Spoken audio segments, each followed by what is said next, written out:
So on today's episode, we're going to be talking about cash conversion cycles and challenges e-commerce entrepreneurs face with inventory and cash flow. It's a great episode you don't want to miss, so do stay tuned.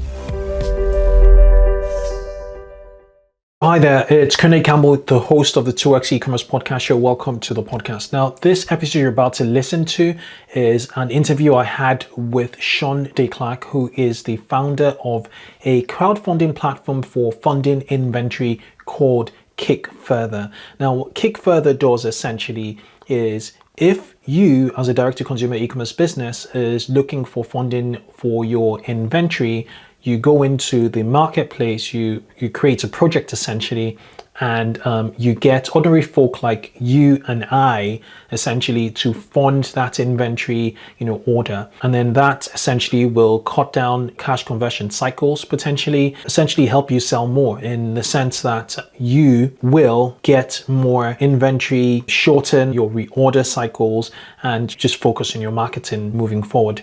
Now, what he came here specifically to talk about was cash conversion cycles, inventory issues, and just inventory procurement issues, as well as supply chain issues and trends in e-commerce, trends that will benefit from the fact that you have a non-traditional option towards funding your inventory or just funding purchases. He is very well versed in individual. He's been running the platform for 7 years. So he has a lot of insights on inventory management.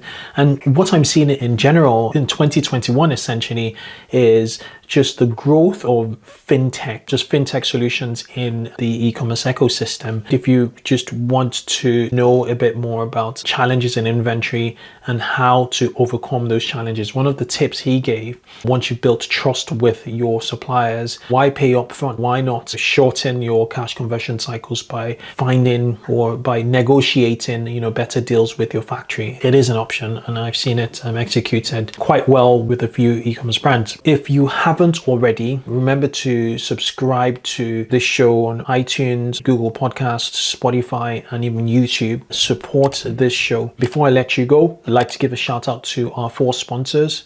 Klaviyo, great for email in e-commerce. Rewind, your number 1 backup solution in e-commerce. In Shopify, BigCommerce, we have Famous, brilliant for making landing pages that are just so mobile, native. And ShipBob. Now, if you want a world-class 3PL solution for logistics, they're the companies to go for. Yeah, that's it for now. Enjoy this conversation I had with Sean, and I shall catch you on the other side. Peace. Welcome to the show, Sean. Thank you, Kunle. It's great to be here. Brilliant. Could you take a minute or even two to introduce yourself and Kickstarter, Kickfurther? I keep on saying Kickstarter, but Kickfurther, and we'll get back to why I say Kickstarter. And it's really interesting. It's wordplay, right? Yeah. Okay. Yeah, absolutely. So my name's Sean De Clercq. I'm the founder and CEO of Kickfurther. We launched this business back in 2014. So we've been at this for, coming up on 7 years now. And Kickfurther is the world's first inventory crowdfunding marketplace where anybody, you, me, your Uncle Joe, anybody can participate and support the growth of product entrepreneurs by funding their inventory and receiving a consignment profit when that inventory sells. So as far as I know, we're the only group that's operating an inventory crowdfunding marketplace, and with open participation to support entrepreneurs. That's super interesting. So, who are your typical investors? Who really participates in the marketplace? We've seen that, some general demographics, we typically skew more male. So there's probably 70% of our user base is male. They're younger investors, often have some kind of, have started to participate in some kind of self-directed, strategy, right? These funders. So, there'll be people that might have an E-Trade account, or they're also using Robinhood or something like that. But, typically people that are trying to take their financial future more in their own hands, I would say.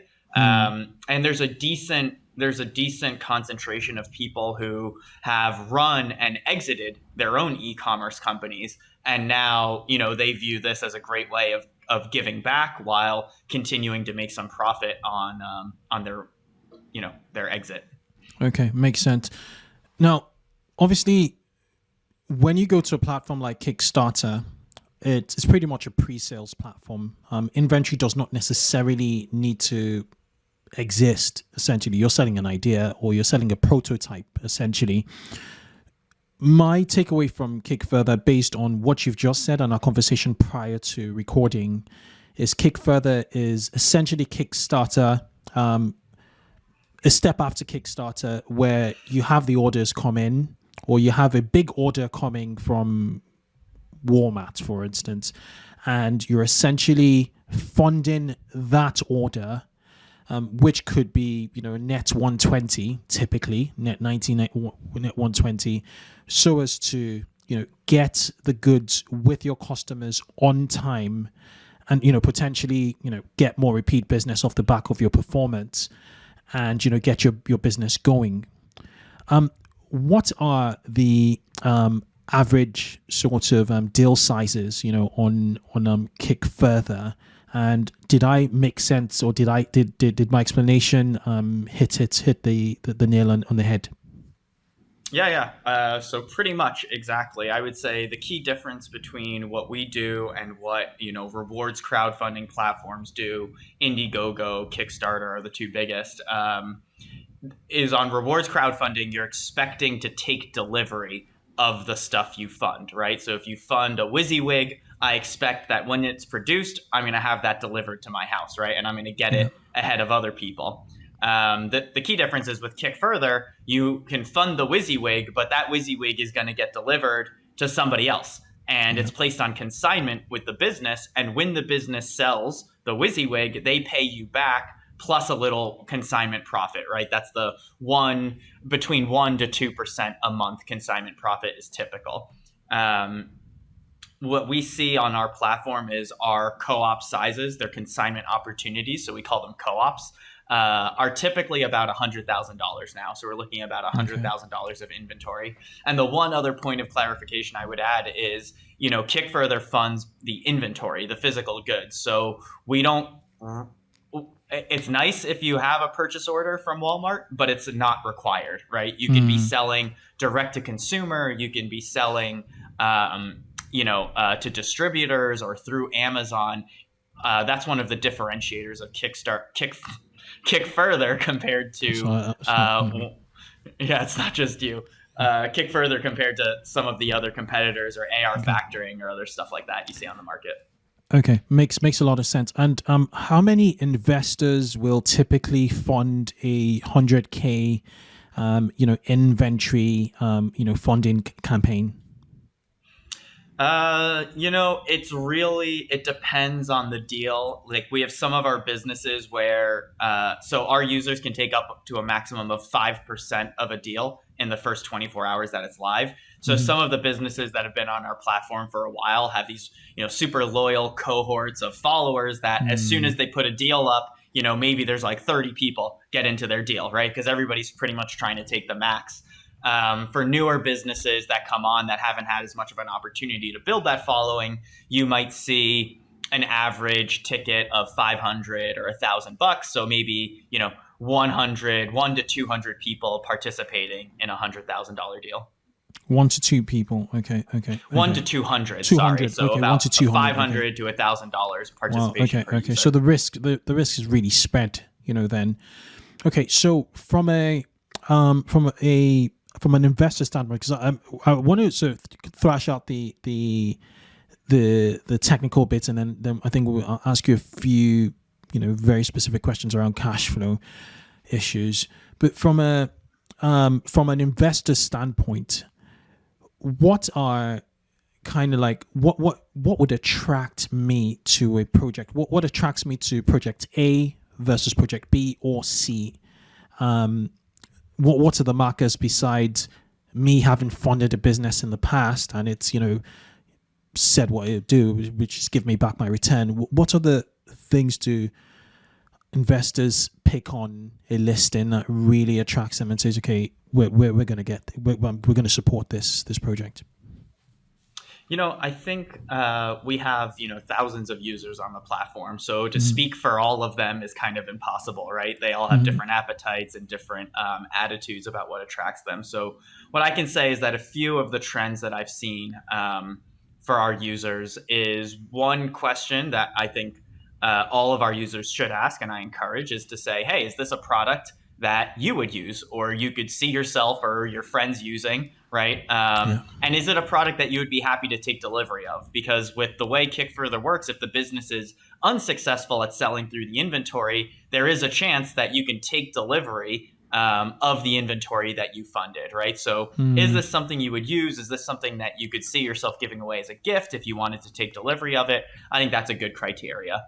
One of the other things I know that, again, some of these more savvy people that have done e-commerce in the past, they'll look for Amazon reviews, right? And they understand the way the buy button works. And one of the questions they'll ask themselves is, if I take delivery of this inventory, can I sell it at the retail price, right? And instead of making just 10% consignment profit on the cost of goods, I can make a 70% margin, right, on the retail price, direct to consumer price, if I end up taking the inventory. So Amazon reviews, the strength of the brand, the business's online presence.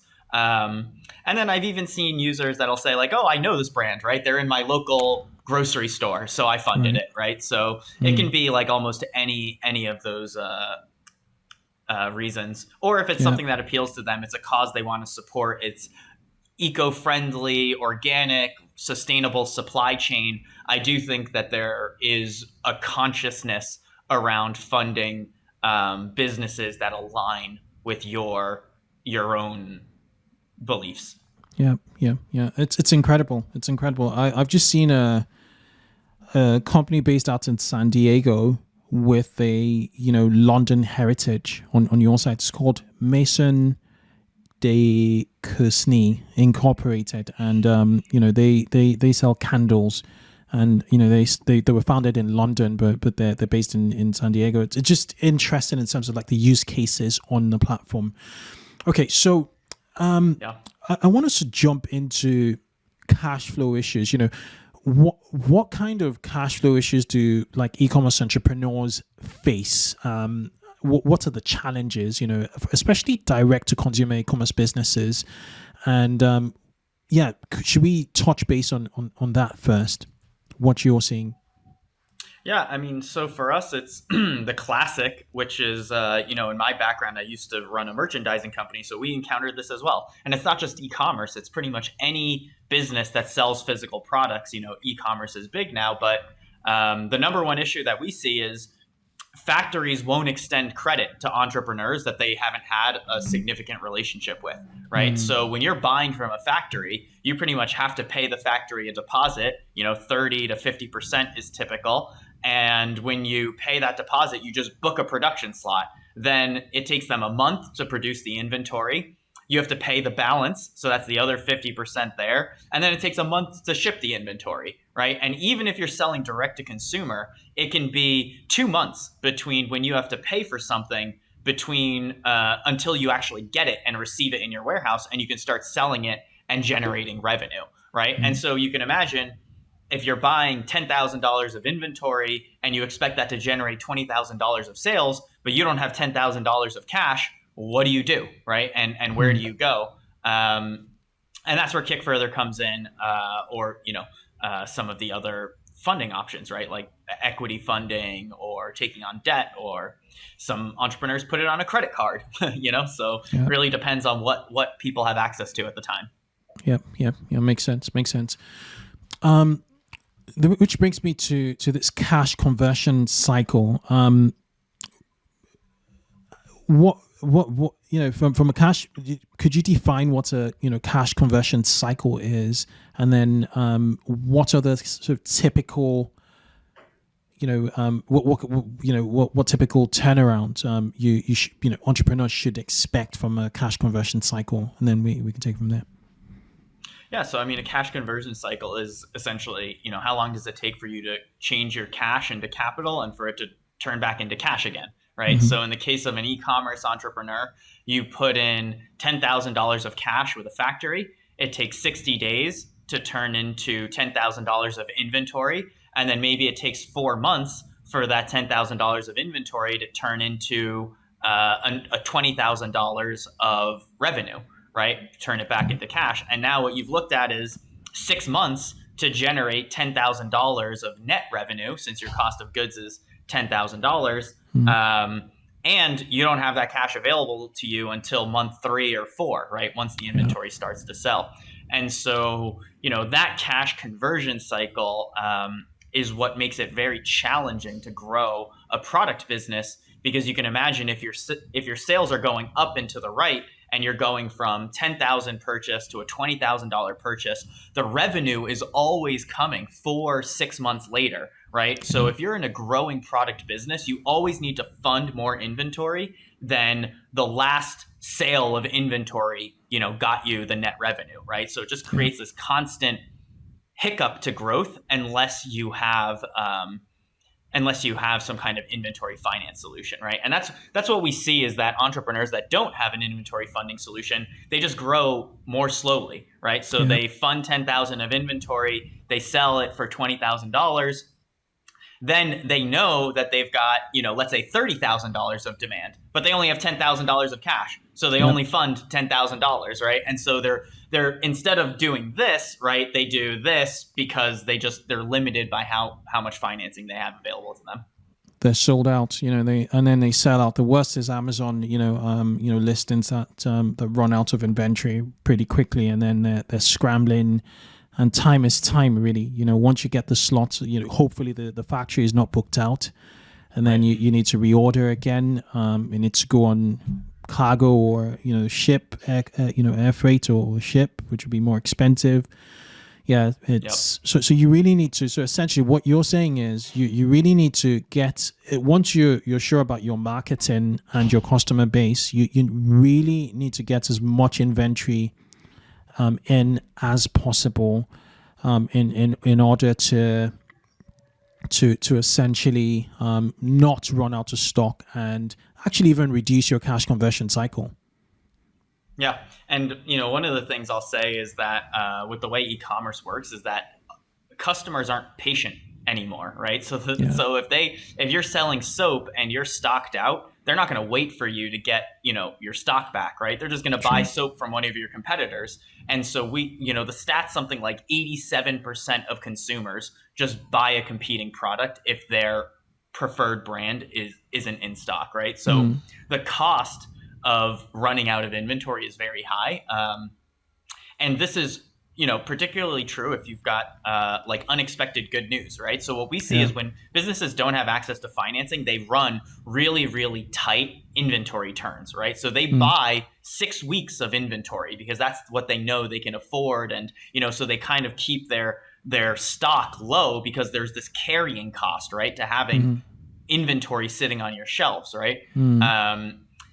And what we've seen is with access to additional inventory funding, if you get that good news, right, like, hey, I want to buy some stuff, but I need it delivered, you can move on those opportunities, right? And that you can capture additional opportunities. Whereas with less financial support, you're kind of just like, I'd love to deliver stuff to you, but I can't, and that's a painful position for an entrepreneur to be in. Absolutely.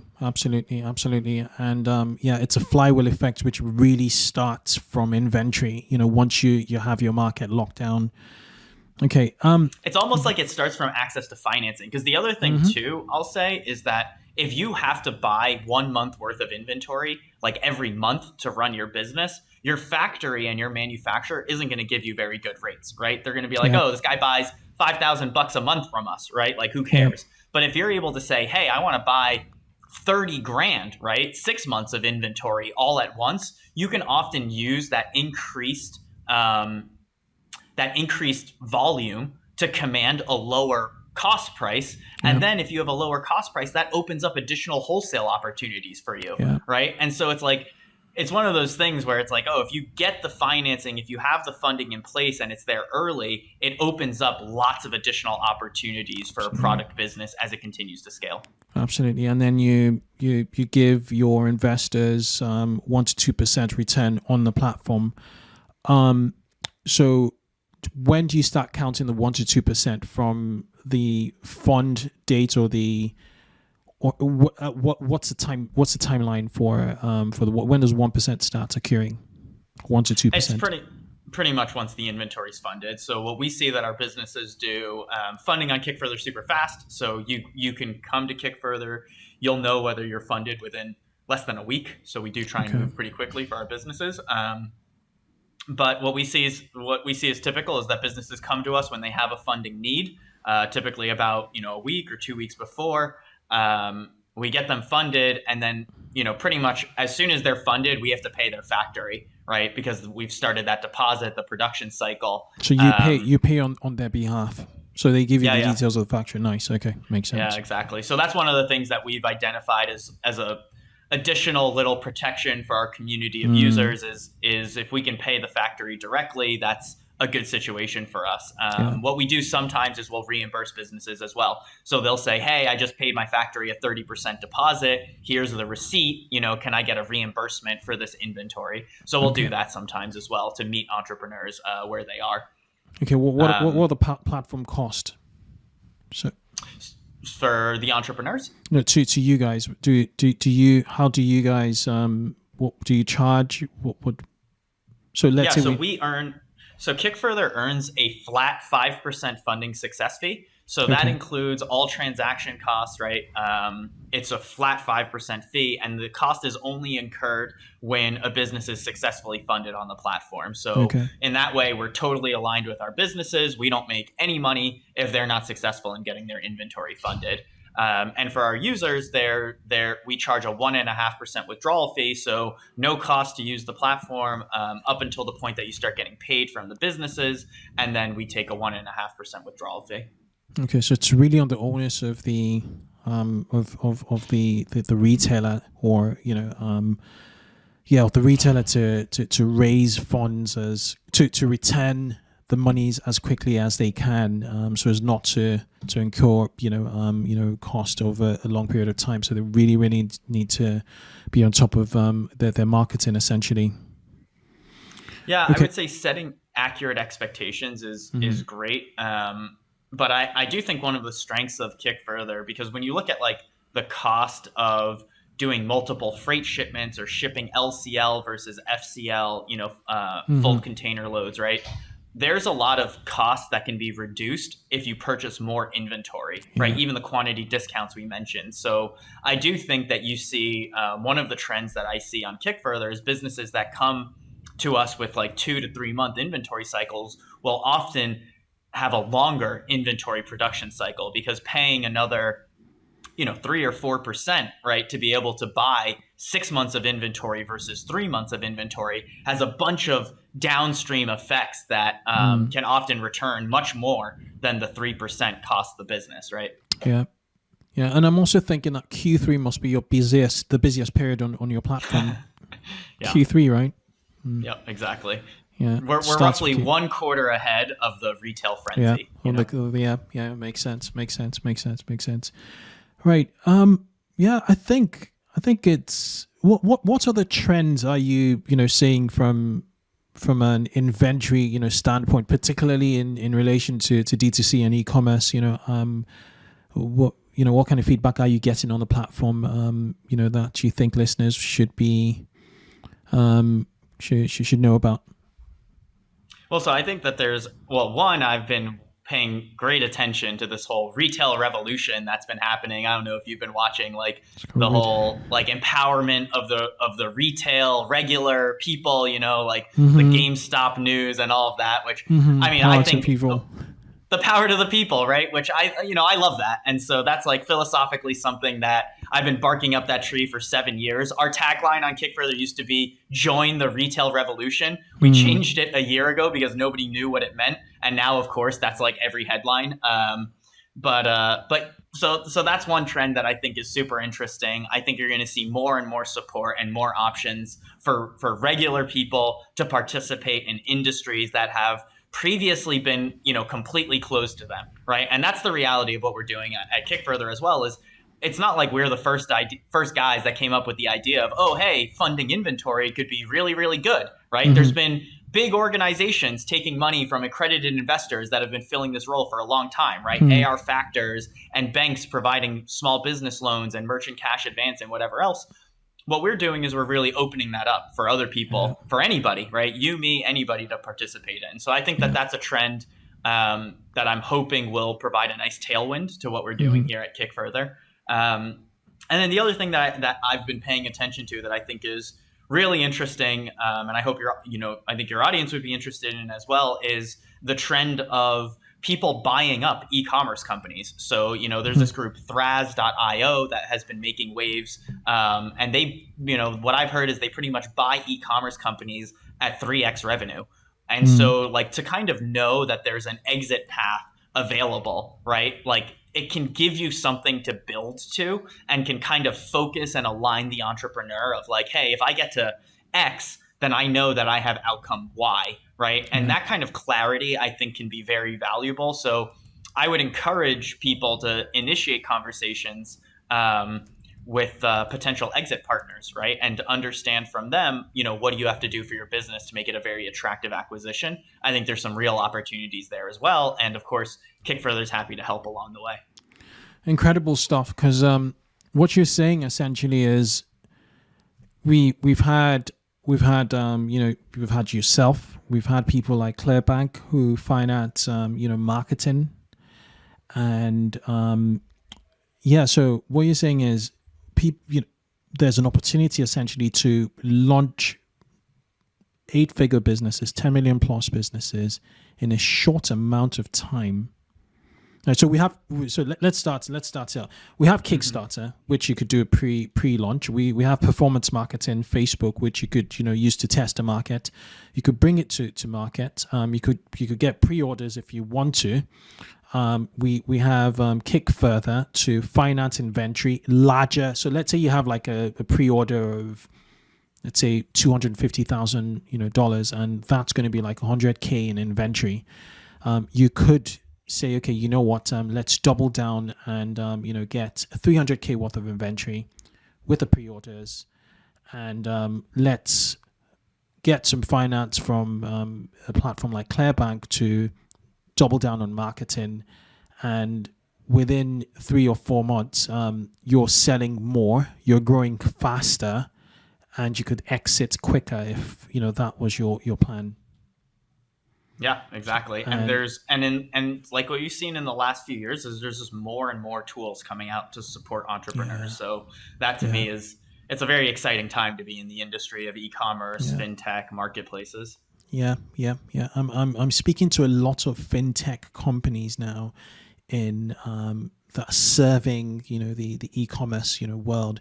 We had another one that's EU only, which is called Juni, and what they do is they do banking for e-commerce exclusively. So they tackle all the issues around PayPal, when your funds are frozen in PayPal or Stripe or what have you.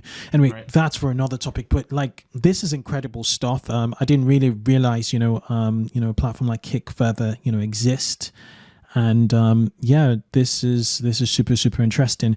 So for people who want to learn more about Kickfurther, learn more about just inventory finance, where's the best place to get into, to follow your work? Are you active on social media? Not as much as I'd like to be. So it's one of those things I'm trying to spend a little bit more time and be a little bit more public. Kickfurther has a Twitter, and we manage, we have somebody that helps us manage our social accounts. So we provide updates there. You can follow we're on Facebook. We have a Twitter. Me personally, I'm not a social media guy. You're building. But you can follow Kickfurther. Yeah, you're building. So yeah, it's rightfully so. So we'll link through to your social handles on in the show notes, and I think the best place to get through to Kickfurther is kickfurther.com. Yeah, Sean, thank you so much. This has been a long time coming. I especially enjoyed your explanation on cash conversion cycles. It's been a pleasure having you on the 2x e-commerce podcast. Thank you very much. It's been a pleasure being here.